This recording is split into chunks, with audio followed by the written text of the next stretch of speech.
These days I'm thinking when you're looking in my eyes, and I can't control the way you make me feel inside.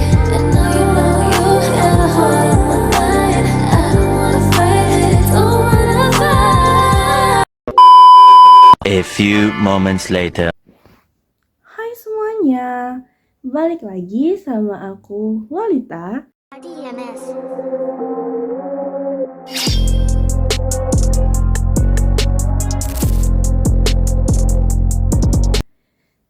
Hayo, siapa nih yang penasaran? Aku tadi mau nonton film apa tuh?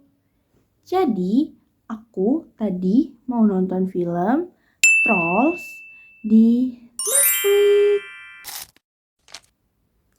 Nah, omong-omong soal film kartun, siapa nih di sini yang dari kecil udah suka banget nonton film kartun? Atau sampai sekarang masih suka juga nonton kartun? Kayak SpongeBob, Mickey Mouse, dan masih banyak lagi film kartun yang udah nemenin kita sewaktu kecil. Jadi kali ini aku akan membahas tentang masa keemasan film kartun yang udah nemenin kita sedari kecil hingga saat ini. Yo, siapa di sini yang penasaran? Nah, siapa sih di sini yang gak suka nonton film kartun? Dari balita, anak-anak, hingga kakek nenek pun pasti punya film kartun favorit mereka. Dan kalian tahu gak sih kalau film kartun juga memiliki masa atau periode keemasan, yaitu dari tahun 1928 hingga 1960-an. Nah, sebelum kartun memasuki periode keemasan ini, sebenarnya dahulu kartun juga termasuk film bisu.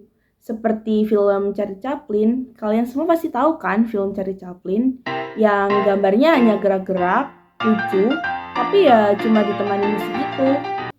Nah, pada akhirnya semua berubah total pada tahun 1928, berkat si tikus paling terkenal sedunia, yaitu Mickey Mouse. Jadi, debut Mickey Mouse di film Steamboat Willie di tahun 1928 benar-benar sukses bikin geger semua orang. Bukan cuma karena Mickey-nya yang super gemes, tapi karena untuk pertama kalinya penonton bisa dengar suara yang sinkron dengan gerakan karakter di layar. Setiap langkah, setiap siulan, serta setiap aksi dari Mickey punya suaranya sendiri. Mickey Mouse! Say, you want to come inside my clubhouse? Well, all right! Selain itu, nggak cuma suara, nggak lama kemudian warna juga ikut masuk dalam dunia kartun. Bayangin deh, yang tadinya cuma hitam putih seperti Charlie Chaplin, lalu mendadak ada warna-warni cerah yang bikin mata melek. Dan lagi-lagi Disney yang jadi pelopornya lewat serialnya yaitu Silly Symphonies. Terutama pada episode Flower and Trees di tahun 1932. Yang membuat kartun berwarna pertama dan juga yang pertama kali mendapatkan Oscar. Sejak saat itu, kartun bukan lagi sekedar gambar bergerak, tapi jadi sebuah karya seni yang memanjakan mata dan juga telinga. Nah, setelah era suara dan warna yang meledak, muncullah studio-studio animasi raksasa yang saling berlomba bikin kartun paling epik. Nah, terdapat dua nama yang paling menonjol dan jadi rival abadi, yaitu Walt Disney Production dan Warner Bros. Cartoons. Nah, Disney dengan karakternya yang ikonik kayak Mickey, Donald Duck, Goofy, dan juga Pluto fokus pada cerita yang hangat, penuh musik, dan kadang menyentuh hati. Mereka juga master dalam membuat film panjang animasi seperti Snow White, Pinocchio, dan juga Fantasia, yang beneran jadi standar baru di dunia film. Kualitasnya berbanding terbalik dengan Disney, rival abadinya yaitu Warner Bros. Cartoons datang dengan vibe yang beda banget. Lewat serinya yang berjudul Looney Tunes and Merry Melodies, mereka menyajikan humor yang lebih cepat, slapstick, dan kadang juga sedikit edgy. Dan dialog yang cerdas.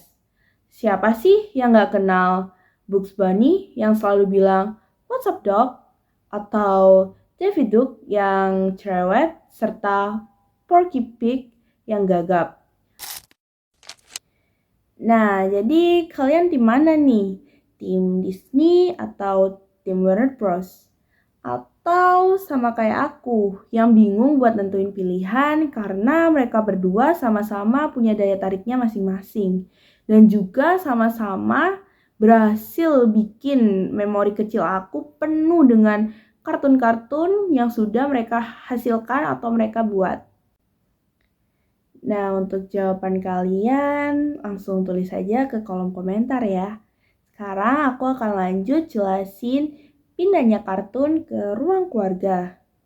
Jadi di penghujung masa keemasan ini sekitar tahun 1960-an, ada satu lagi perubahan besar yang terjadi, yaitu TV mulai masuk ke rumah-rumah.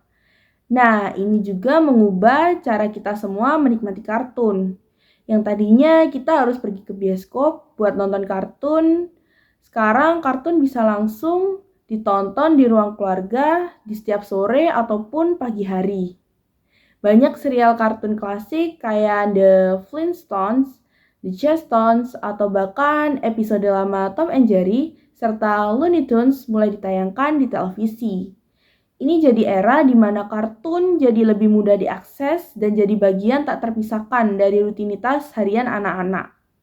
Studio-studio pun mulai memproduksi kartun khusus untuk ditayangkan di televisi dengan budget yang mungkin gak sebesar waktu mereka memproduksi film di bioskop, tapi tetap sukses menghibur banyak orang. Dan bisa dibilang masa keemasan kartun dari tahun 1928 hingga 1960-an adalah fondasi dari semua kartun yang kita nikmati hingga saat ini. Dari sana lahirlah karakter-karakter yang tak lekang oleh waktu. Dan juga inovasi-inovasi yang mengubah dunia hiburan. Dan tentu saja tawa yang tak pernah berhenti.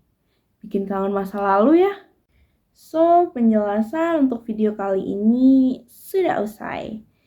Jadi, see you, dadah, bye-bye semuanya.